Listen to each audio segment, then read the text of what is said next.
Hello friends, welcome to the urban parenting सूत्रास channel.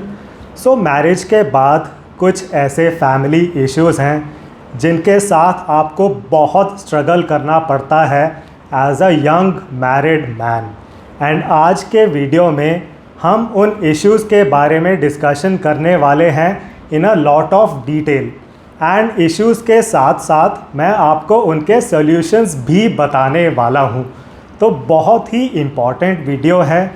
इस video को आप ज़्यादा से ज़्यादा शेयर करें on your family groups, on your WhatsApp groups and अपने फीडबैक को ज़रूर प्रोवाइड करें इन द कमेंट सेक्शन।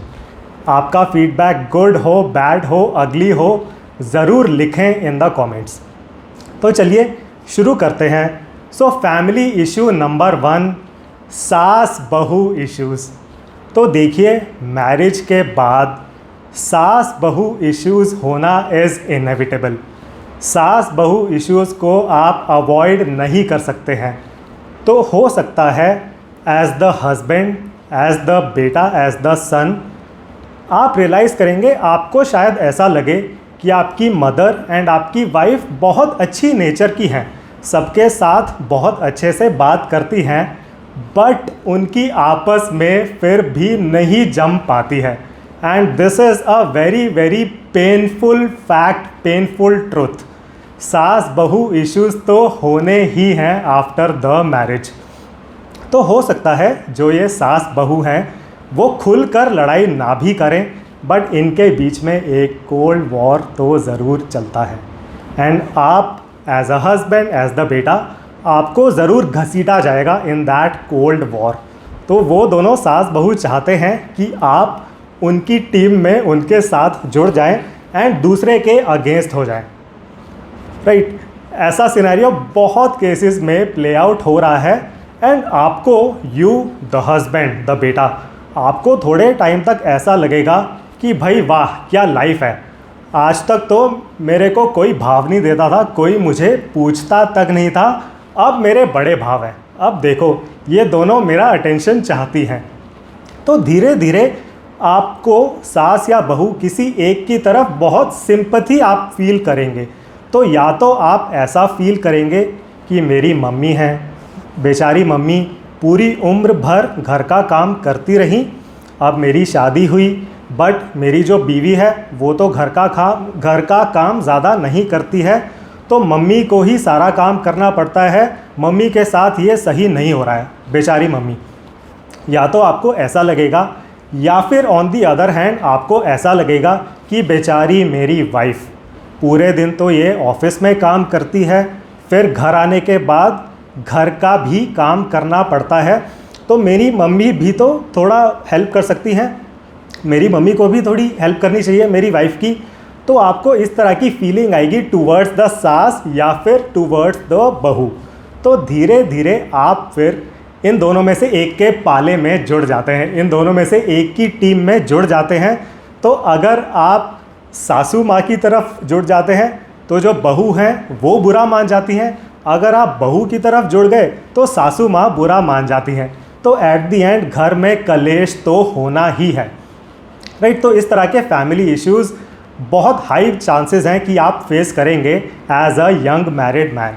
अब एज अ सोल्यूशन मैं आपको बताना चाहूँगा, देखिए आपको as the husband, as the बेटा, आपको किसी की भी साइड नहीं लेनी है, आपको न्यूट्रल रहना है, आपको तो अपना काम करना है as a good husband, as a good बेटा। आप अपना काम करते रहें, आप किसी की साइड मत लें। एंड फिर होता क्या है, ये दोनों भी रियलाइज़ करती हैं कि अरे ये जो राहुल है ना, इसको तो कंट्रोल नहीं किया जा सकता है, राहुल को इस तरह हम बस में नहीं कर सकते हैं, तो भाई यहाँ पर लड़ने का कोई फ़ायदा नहीं है। बिकॉज देखिए, आपको रियलाइज़ करना है, ये जो सास बहू हैं उनका अपना एक प्यारा रिश्ता है, राइट। उसमें जो आप हैं द यंग मैरिड मैन, आपको बीच में मीडियम बनने की ज़रूरत नहीं है। इन दोनों का, सास का बहू का एक बड़ा अच्छा रिश्ता है, तो लेट देम बी। अगर ये आपस में प्यार से रहती हैं सो बी इट, अगर ये साथ में लड़ती हैं, ये चाहे एक दूसरे का सर फोड़ें, जस्ट किडिंग, तो ये साथ में लड़ें, चाहे हंसें चाहे अच्छे से रहें, जस्ट लेट दैम बी। आप बीच में मत घुसें, इस सास बहू की कोल्ड वॉर के बीच में आप मत घुसें, राइट। इन दोनों को हैंडल करने दें अपने रिश्ते को। एंड एक बार जब ये दोनों रियलाइज़ कर लेती हैं भाई यहाँ पर ये जो राहुल है इसका तो अपना ब्रेन है, ये तो अपना दिमाग लगाता है, इसको हम कंट्रोल में नहीं कर सकते हैं, उसके बाद वो दोनों रियलाइज़ कर लेती हैं कि यहाँ पर तो प्यार से रहने में ही फ़ायदा है, लड़ाई का कोई फ़ायदा नहीं है। भाई ये राहुल है, इसको हम कंट्रोल में नहीं कर पाएंगे, राइट। तो उन दोनों के रिश्ते को भी आप इम्प्रूव कर पाते हैं अगर आप न्यूट्रल हैं, अगर आप किसी की साइड नहीं लेते हैं। तो ये सोल्यूशन आप ज़रूर इम्प्लीमेंट करें टू अवॉइड दिस सास बहू का फैमिली इशू। आगे बढ़ते हुए issue number 2, family issue number 2, control issues. तो देखिए शादी के बाद, एंड अगेन आप हैं as a young married man, आपको सब लोग कंट्रोल करना चाहते हैं, एंड आप जिसके कंट्रोल में नहीं आएंगे वो आपको कहेंगे कि राहुल तू तो शादी के बाद बदल गया है रे। तो ये डायलॉग देने के लिए लोग रेडी बैठे हैं। आपको ये डायलॉग शादी के बाद डेली बेसिस पर मिलने वाला है, किसी ना किसी से ज़रूर मिलने वाला है। आपके पेरेंट्स, आपकी मम्मी, आपके पापा आपको ऐसा बोलेंगे, बुआ जी, फूफा जी, रिलेटिव्स, आपके फ्रेंड्स भी आपको ऐसा बोलेंगे। जो बीवी है जिससे अभी शादी हुई है, अगर वो पहले गर्लफ्रेंड थी, वो भी आपको ऐसा बोलने वाली है कि अरे राहुल तुम तो शादी के पहले बहुत अच्छे थे, अब तुम शादी के बाद बदल गए हो। सो फॉर एग्ज़ाम्पल, एंड आप जिसकी भी बात नहीं मानेंगे वो आपको ये डायलॉग पकड़ा देंगे। ये डायलॉग लोगों की चुटकी पर रहता है for a young married man. So for example, आप एक बड़े शहर में काम करते हैं, लाइक गुड़गांव में आप काम करते हैं, एंड आपका होम टाउन है लेट्स से चंडीगढ़ में। तो आपके पेरेंट्स, मम्मी पापा चंडीगढ़ में रहते हैं, आप अपनी वाइफ के साथ गुड़गांव में रहते हैं, दोनों जॉब करते हैं। अब एक दिन वीकडे में, मंडे को लेट्स से आपके पास फ़ोन आता है आपके पेरेंट्स का कि बेटा राहुल तुम इस वीकेंड घर आ जाओ, चंडीगढ़ आ जाओ, घर आ जाओ, तुम्हारी बुआ जी की फैमिली यहाँ पर आ रही है इस वीकेंड, तो राहुल तुम भी आ जाओ। अब जो राहुल है वो कहते हैं कि मम्मी पापा मैं थोड़ा बिज़ी हूँ इस वीकेंड, अभी तो हम घर अपना सेटल कर रहे हैं दोनों, तो अभी हम नहीं आ सकते हैं। तो सामने से राहुल को जवाब पकड़ाया जाता है, बेटा तुम तो बदल गए हो शादी के बाद। अब इस तरह का डायलॉग राहुल को डेली बेसिस पर मिलता है, बार बार राहुल को गिल्टी फील करवाया जाता है। बिकॉज़ इस तरह का डायलॉग जब भी आपको मिलेगा आप थोड़ा गिल्टी फील करते हैं कि अच्छा मैं तो बहुत बुरा हूँ, मैं तो बदल गया हूँ शादी के बाद। तो ये डायलॉग बार बार सुनकर वो जो राहुल है फिर वो हार मान जाता है। फिर राहुल बोलता है भाई जो करवाना है करवा लो, बस ये डायलॉग मुझे मत दो प्लीज़ कि मैं बदल गया हूँ, भाई मैं तो वही राहुल हूँ। तो अब आपको एज अ सोल्यूशन आपको ये रियलाइज़ करना है, देखिए शादी के बाद बदलना तो ज़रूरी है। एंड आप लड़कियों को देखें, लड़कियां कितनी बदल जाती हैं। तो शादी के पहले वो जो अनऑर्गेनाइज्ड लड़की थी, शादी के बाद वही लड़की अब ऑर्गेनाइज्ड हो जाती है। बहुत चेंजेस आ जाते हैं लड़कियों में। They are ready to take control of a home, they are ready to become a mother. लेकिन लड़कियों को कोई भी ऐसा नहीं बोलता है कि बेटी तुम तो बदल गई हो। ये जो चरस है वो लड़कों की लाइफ में ही बोया जा रहा है कि बेटा राहुल तुम तो बदल गए हो, बेटा नकुल तुम तो हाथ से निकल गए हो, तुम तो बदल गए हो शादी के बाद, पता नहीं तुम्हारे साथ क्या हो गया शादी के बाद। तो पहले तो आप अपने माइंडसेट में थोड़ा क्लियर हो जाएं कि भाई शादी के बाद बदलना तो नेचुरल है। हो सकता है शादी के पहले आपके पास कोई काम नहीं होते थे तो आप हर वीकेंड घर चले जाते थे, आप हर वीकेंड गुड़गांव चंडीगढ़, चंडीगढ़ गुड़गांव ये अप डाउन करते थे हर वीकेंड, बिकॉज आपके पास कुछ नहीं था करने को maybe as a bachelor. But अब आपकी शादी हो गई है, आपकी एक छोटी सी गृहस्थी है, छोटी सी फैमिली है, अब आप उतने फ्री नहीं हैं। अब हो सकता है आपके लिए हर वीकेंड वो टू एंड फ्रो करना बिटवीन गुड़गांव एंड चंडीगढ़ वो पॉसिबल ना हो आपके लिए, बिकॉज आपको अब कुछ काम भी करने होते हैं ऑन वीकेंड्स। तो पहले तो आप अपने माइंड में बिल्कुल क्लियर हो जाएं, बिल्कुल गिल्टी मत फील करें जब आपको लोग बोलते हैं कि बेटा तुम तो बदल गए हो। तो पहले तो माइंडसेट क्लियर रखें।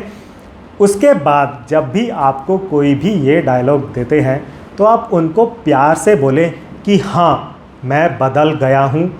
पहले मैं एक अनमैरिड लड़का था, शादी से पहले मैं एक अनमैरिड लड़का था जिसके पास लाइफ में ज़्यादा रिस्पॉन्सिबिलिटीज़ नहीं थी या फिर कोई रिस्पॉन्सिबिलिटीज़ नहीं थी।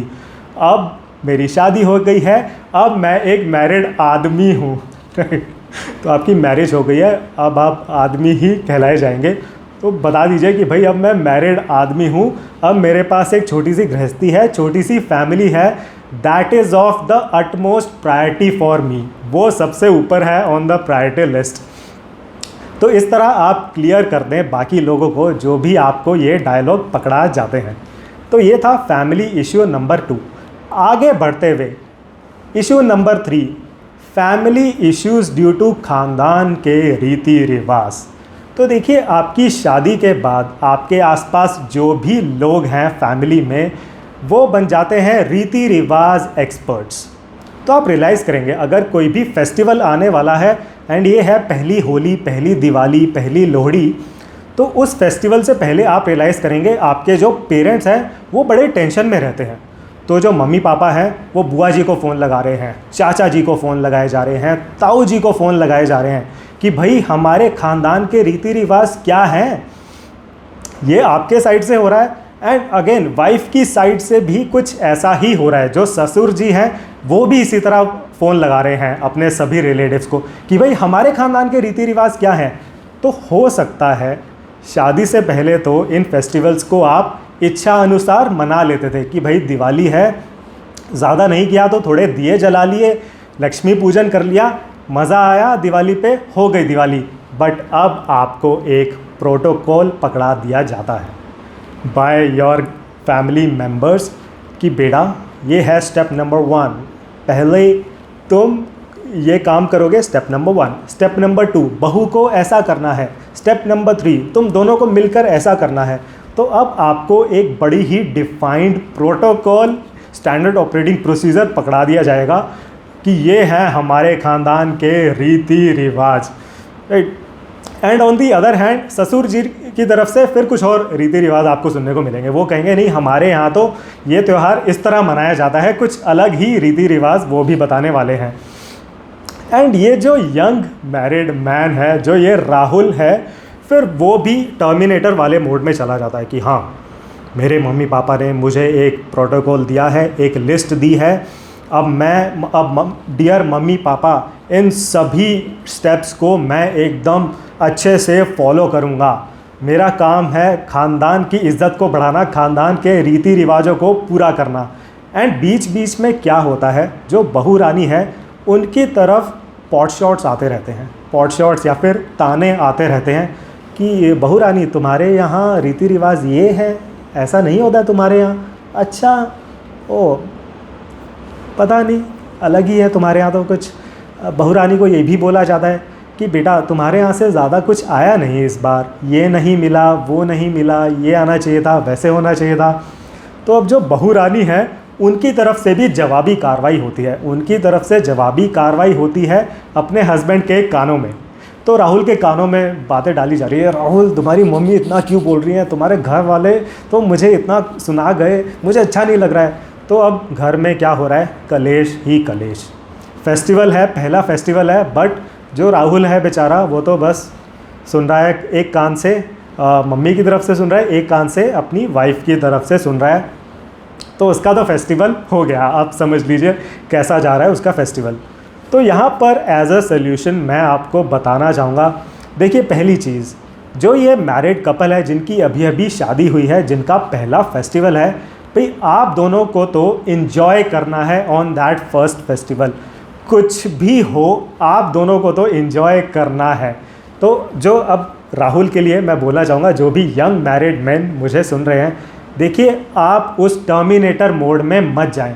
जो वो प्रोटोकॉल्स हैं ना, जो वो रीति रिवाज है जो अभी इन्वेंट हुए हैं आपके ख़ानदान में, उनसे आप खुद को थोड़ा सा दूर रखें, थोड़ा सा डिसएसोसिएटेड रखें उन प्रोटोकॉल से।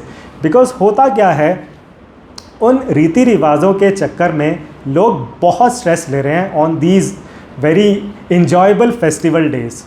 तो वो जो बहू रानी हैं उनको दिखाना चाहते हैं कि हाँ हमारे ख़ानदान के तो ये रीति रिवाज हैं, तो उस चक्कर में लोग बहुत स्ट्रेस ले रहे हैं। तो आपको उतना ज़्यादा प्रोटोकॉल्स में, रीति रिवाज के चक्कर में नहीं पड़ना है। देखिए, इच्छा अनुसार आपको जो करने में मज़ा आता है आप उतना कर लीजिए। एंड उसके बाद have a very calm discussion with your family members कि देखिए डियर फैमिली, ये जो बहू रानी है शी डज़ नॉट केयर। वो ऐसा नहीं है कि वो आप उसके सामने आप बहुत रीति रिवाज दिखा देंगे तो वो ऐसा बोलेगी कि वाह इस ख़ानदान के तो क्या रीति रिवाज हैं। देखिए, वो जो बहू रानी है वो ख़ानदान के बारे में पहले से जानती हैं, उन्होंने शादी से पहले देख लिया है कि ये ख़ानदान कैसा है। अब ऐसा नहीं है कि आप ऐसा कुछ फेस्टिवल सेलिब्रेट कर देंगे कि बहू रानी की आंखों में आपकी इज़्ज़त एकदम 10 गुना बढ़ जाएगी कि वाओ क्या ख़ानदान है। तो बहू रानी डज़ नॉट केयर। बहू रानी जस्ट केयर्स अबाउट कि भाई उसको मज़ा आ रहा है या नहीं।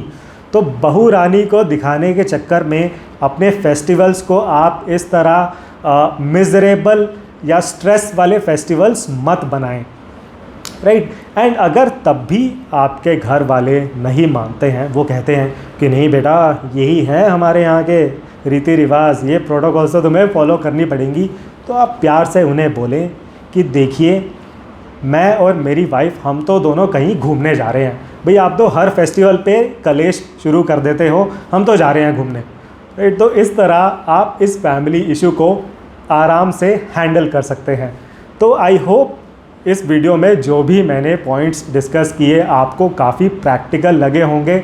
And do try to implement these solutions as a young married man, and आपको बहुत ही फ़र्क दिखने वाला है in your married life. And अगर आपके कोई भी पर्सनल क्वेश्चंस या क्वेरीज़ हैं, आप मेरे व्हाट्सएप नंबर पर भी मुझे रीच आउट कर सकते हैं।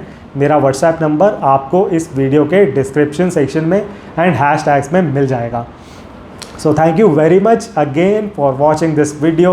एंड दबा कर कॉमेंट सेक्शन में लिखें, आपको जैसी भी लगी ये वीडियो आप ज़रूर लिखें। I would look forward to your feedback in the comments, and I would ensure to reply to each and every one of you personally. So again, thank you very much for watching this video. See you in the next one.